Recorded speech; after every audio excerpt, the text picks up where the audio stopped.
What is up, guys? It's Jam here, and this is another deck profile. Today we've got Vikings, as we got the new support during the Shining Victories released, and I managed to grab a free of the islands during sneak peek, so I've been testing it out and it's quite fun and it quickens the deck, and it sorts out some of the problems it had before where it was really slow and takes some time to set up. But with the new Viking Island card, as you can see, we got it now, so the deck's really fast and it can compete quite well with a lot of decks now. Okay, let's start the deck profile then. Of course, we've now played triple Garunix. Before the island was out, I always played only two because the drawing it is very dead most of the time, but you need the action, etc. to get it to work. But now that we got island, we can just pop it straight from the hand. So if you draw one, it's not bad because you got island to pop it and it will come back next turn by phase. So definitely play triple Garunix since it's a very live card now. And pretty standard, we play triple Barong as well. The main searcher of the deck, you can search any fighting card apart from himself. That includes the new card, the island. So if you don't have the island and you manage to pop this card, do search the island, as the card is very important. So play three, you go through three of them really fast, and it's also a rekindling target in the grave. Of course, play triple Yaksha as well, another target for the island.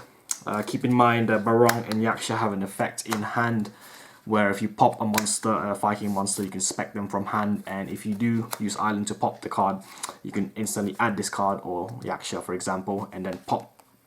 And then as soon as you pop them, as soon as the chain resolves, you can just special it from hand, and as you're level 4 on the field. And that's very handy as well if you got a Garunix on the field.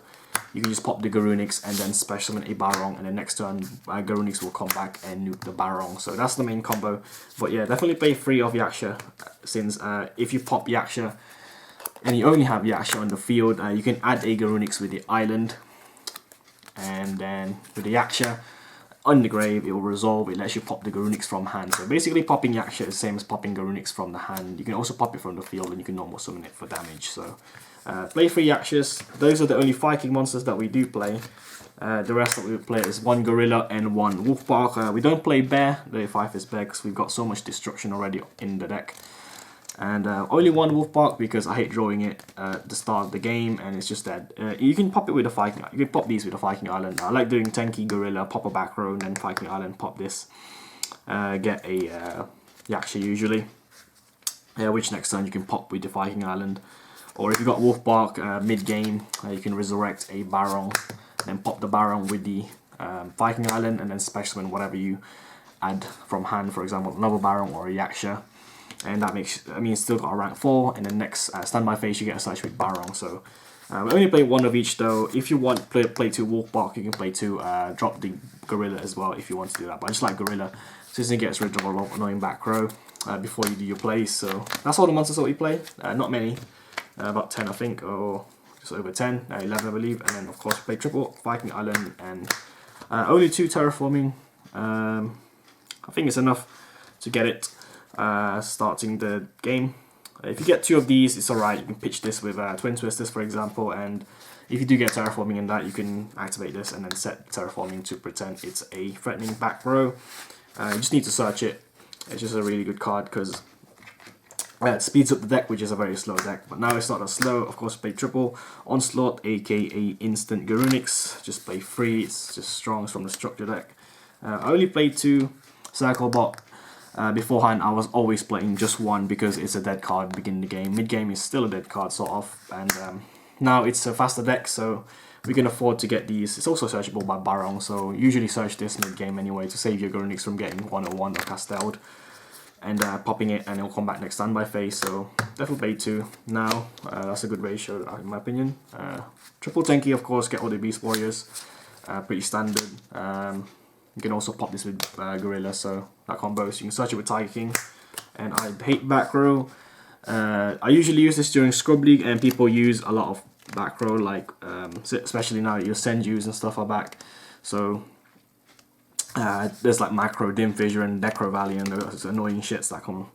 So just play triple Twin Twisters, and it's also good against Solemn Strikes and Bottomless, which is going to be hitting your Garunix. So you want to save your Garunix by getting rid of that shit. So just play triple Twin Twisters.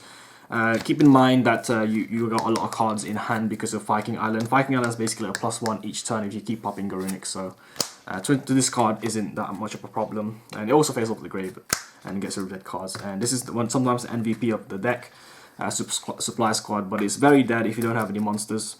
So just play 2, not 3. I think 3 is too much because you want to have at least 3 back row most of the time, or at least 2 back row and like a bluff back row. So only 2 supply squads. I usually get 1 per game, so I think 1's enough anyway each game. You usually win if you got 1 supply squad and you can manage to have monsters as well, as long as they don't get rid of it. And just the 2 supply squads will do. Let you draw once per turn, it's mandatory. And the convenient thing about this is it combos so well with this. It just each turn you just draw a card, and your opponent's turn you draw as well, because Garunic is going to pop your Barong that gets summoned from your hand. Just play 2 though, and 1 Rekindling, limited to 1. I would play more than 1 if I would probably drop a wolf. I'd probably drop the wolf bark or something if the Rekindling wasn't more than 1. But it's at 1 in TCG. I would play like probably 2. But play 1, really strong. You can fill up your grave with so many Barongs, and it's just you can play some really ridiculous plays. That's all the spells. Play quite a lot of spells actually. I think that's the majority of the deck. And then play traps. Let's go with Skill Drain. Of course, this deck doesn't really care that much about effects on the field apart from Garunic's. It only hits these 3 cards really, and these are basically vanilla monsters. Barong and Yaksha. That's the big attack, and they don't really care too much about these effects. They're usually situational. In Garunic's, you can just play it, and it's really a big beat stick. It's 2700, so Skill Drain not much of a problem in this deck. So definitely play Skill Drain, and it probably screw your opponent more than it would screw you anyway most of the time. So 1k cost doesn't really matter. And 1 Torrential, good in just nuking your own Garunic's, and if you try to bottomless it, you can save it by torrentialing it. Etc. You can also say you can nuke your own Yakshas and Barongs to get their effects. Ring of Destruction. This is a tech because a lot of people in Scrub League plays Dark Law, and I don't want Dark Law on the field, so just kill it with Ring of Destruction. And I don't like playing Bottomless because people play around Bottomless too much when they use Mass Change, so I can. I'm not really using that. And I don't play Rafflesia Extra as well because it's not necessary in my opinion. 1 Compose. I don't play Rafflesia because Garunic's will kill the Rafflesia and Viking Island will nuke Rafflesia. So Compose, 1 Compose, because we got so much destruction already. So if there's anything indestructible, Repose is good. Vanities, of course, Solemn, and 2 Strikes. I only play 2 because we play 2 Breakthrough Skills as well. I could play 3. You could play 3 Strikes, but I like playing 2 Strikes and 2 Breakthrough in this deck because of Abyss Dweller and Ragnar Zero wrecking us if we have a tanky on board. Ragnar Zero is annoying, and Abyss Dweller is the biggest problem, and it's the easiest rank 4 to make against this deck, and it's a good answer to this deck in general. So that's all the traps, not many, about 10 or something. So that's the main deck, 40 cards I believe, and let's go to the extra, just real quick. Extra, you don't really go to it that much that often. You usually just win the game by keep on punching with Garunic's and with your big dudes, big 5 Beast Warrior dudes. But sometimes you go into a tanking, especially during a Rekindling massive play, or a Wolf Bark play, for example, to get your tanking at Gorilla to pop an annoying back row, for example. So 2 Tiger Kings. You rarely go into a second one, but just play 2. And Crazy Box because we play Skill Drain. So just Crazy Box. Kagosuchi is amazing in this deck because Garunic's try to nuke everything, but Kagosuchi can save itself. The mill is quite crap. Don't worry about the mill. But you like how it's 2/5 and it can't be destroyed by detaching 1. So just play 1 Bujin Kagosuchi and 1 Dark Rebellion, just a random card to OTA, I guess. It's a good answer for some cards. And Ragnar Zero.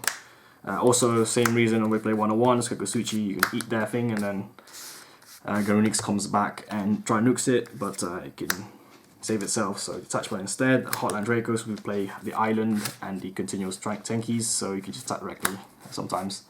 Situational cards, I guess. 1 Castel, of course. And we play 2 Direwolf because a massive play with Rekindling is amazing. You can just make 1 Direwolf, pop the Baron, pop a back row, for example, and then later on you can make another Direwolf. So you go through a second one sometimes. So 2 Direwolf, 1 Daigustu Emerald, like mid game probably. If you go through your Barons too quick, you might want to recycle it from the graveyard, or the Garunic's if you go through 3 of them. And you have Onslaught in hand, you can just recycle it, for example, and 1 Dweller and 1 Cowboy for game because we play rank 4s. So that's 15 extra deck cards. Don't really go into it, as I said. but you do go into it sometimes if you need to go into it, as in like you can't get rid of indestructible stuff usually, or bigger monsters. So yeah, that's the Viking Island. The new build using Shining Victories card is very strong now, as Island accelerates its deck to a faster pace compared to it was before. So yeah, what do you think of the deck, and what do you think of the build? Thanks for watching, guys. Bye bye. Also, you can download the deck down in the description below, so enjoy playing it if you want on Yu-Gi-Oh! Pro. See you in a bit.